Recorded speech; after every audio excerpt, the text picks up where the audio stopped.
Whisky कई किस्म की होती है, जैसे कि बर्बन विस्की और राई विस्की, लेकिन ये है पुरानी पसंद कनेडियन विस्की। फ्रांस के शैंपेन इलाके की तरह इस विस्की को भी कनेडियन विस्की तभी कहा जा सकता है जब ये पूरी तरह से सिर्फ कनाडा में तैयार की गई हो। लेकिन यहाँ तैयार हो रही विस्की तब से बन रही है जब कनाडा एक देश नहीं बना था। इनकी सबसे ज्यादा बिकने वाली विस्की का नाम है वाइजर्स डीलक्स। वाइजर की शुरुआत 1857 में हुई थी, इसलिए ये कंपनी 100 साल से भी ज्यादा पुरानी है। विस्की को फटाफट तैयार नहीं किया जा सकता, इसे बनने में कई साल लग जाते हैं। इस कंपनी के संस्थापक जेपी वाइजर कहते थे कि क्वालिटी वाला काम जल्दबाजी में नहीं होता। विस्की घोड़े पर सवार होकर नहीं बनाई जाती। जेपी वाइजर की आत्मा की पूरी नजर मुझ पर है। इस काम की शुरुआत यहीं से होती है। वाइजर्स डीलक्स बनाने के लिए यहाँ ये लोग कॉर्न, राय और जौ के दानों के एक मिक्सचर का इस्तेमाल करते हैं। हर साल वाइजर कंपनी इस तरह के 90,000 टन दानों का इस्तेमाल करती है। इसका मतलब है इन दानों से भरे 450 ट्रक। इन दानों को जमीन के नीचे लगे पाइपों के जरिए फैक्ट्री में पहुंचाया जाता है। फिर एक हैमर मिल की मदद से पीसकर उनका बारीक आटा बनाया जाता है। अब इस आटे में पानी और पिछले बैच का ब्लेंड मिलाया जाता है। अब इसे एक नए नाम से पुकारा जाता है। इस पॉइंट पर हम इसे मैश कहते हैं और इसे कुछ खास टेम्परेचर्स पर ही गर्म किया जाता है। तो अब इस मिक्सचर को पकाया जाता है और इसकी एसिडिटी वही रखी जाती है ताकि ये स्टार्च को डेक्सट्रोज शुगर में बदल दे। और अगली स्टेज पर यीस्ट यानी खमीर इस शुगर को खाकर अल्कोहल तैयार करता है। इस कुकिंग के बाद बारी होती है फर्मेंटेशन की। ये एक बेजोड़ कमरा है। इसमें 39 फर्मेंटर्स हैं। हर फर्मेंटर 2 लाख लीटर का होता है और यहाँ हम राय मैश और कॉर्न मैश दोनों को फर्मेंट करते हैं। अब मिलिए बॉब से। ये पिछले 10 साल से भी ज्यादा से यहाँ वाइजर में विस्की बनाते आ रहे हैं। उनका काम है इस विस्की में उसकी सबसे जरूरी चीज यीस्ट को मिलाना। यहाँ हर रोज 10 लाख लीटर पानी का इस्तेमाल होता है। इस फर्मेंटेशन प्रोसेस की मदद से वाइजर में हर साल 4 करोड़ लीटर अल्कोहल तैयार हो सकता है। इसका मतलब हुआ हर साल 2 लाख लीटर के 1200 से भी ज्यादा अल्कोहल से लबालब फर्मेंटर्स। इस प्रक्रिया का अगला हिस्सा बहुत ही महत्वपूर्ण है, हालांकि वो सिर्फ 72 घंटे चलता है। भले ही दिखने में ऐसा लगे कि ये मिक्सचर उबल रहा है, लेकिन असल में यहाँ यीस्ट शुगर को हजम कर रहा है। इससे कार्बन डाइऑक्साइड निकलती है और बुलबुले पैदा होते हैं।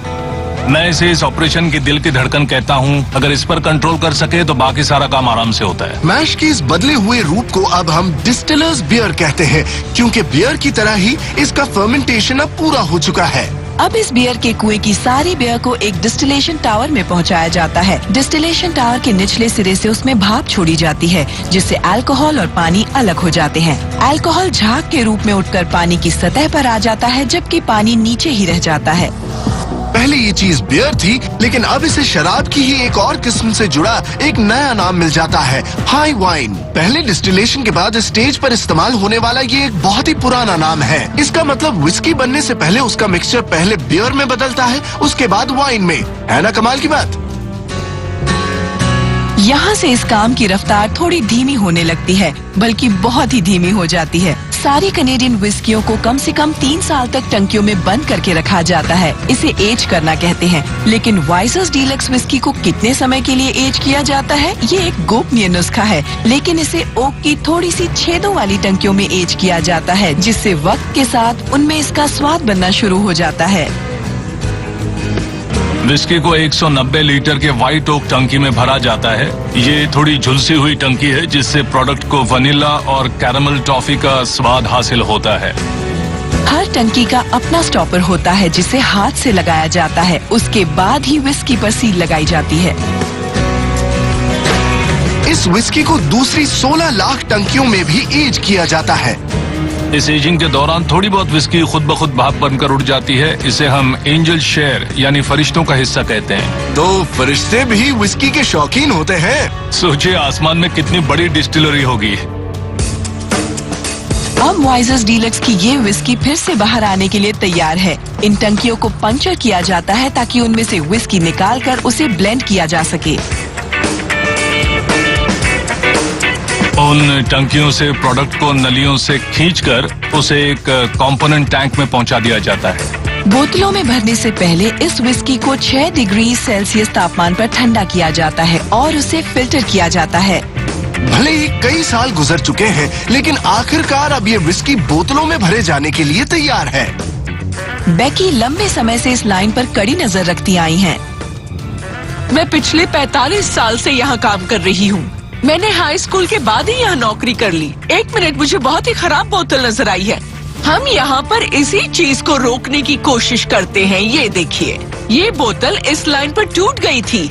ये मिक्सचर वाइन और बियर की स्टेज से पहले ही गुजर चुका है और अब जिस स्टेज का टाइम है वो है अल्कोहल। फिर बोतलों को एक रिंसर में धोया जाता है। असल में हम बोतलों को 40% वोडका से धोते हैं। फिर उनमें वाइसेस डिलक्स भी भर दी जाती है और फिर उन पर ढक्कन लगा दिया जाता है। वोडका में मौजूद अल्कोहल बोतलों को साफ करने के लिए एक तरह के सॉल्वेंट का काम करता है, लेकिन पानी से उलट इससे विस्की का अल्कोहल डाइल्यूट नहीं होता।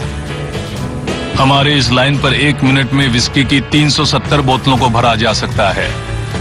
इसका मतलब है हर शिफ्ट में बोतलों के 10,000 केस। ये बहुत सारी विस्की होती है जिसे पैक करने के बाद पूरे नॉर्थ अमेरिका में भेज दिया जाता है। लेकिन वाइजर्स डीलक्स इतनी खास क्यों है? क्योंकि इसमें टॉफी की महक होती है, इसमें कैरामल की महक होती है, इसमें हल्का सा राई का स्वाद होता है और इससे बनी कॉकटेल लाजवाब होती है।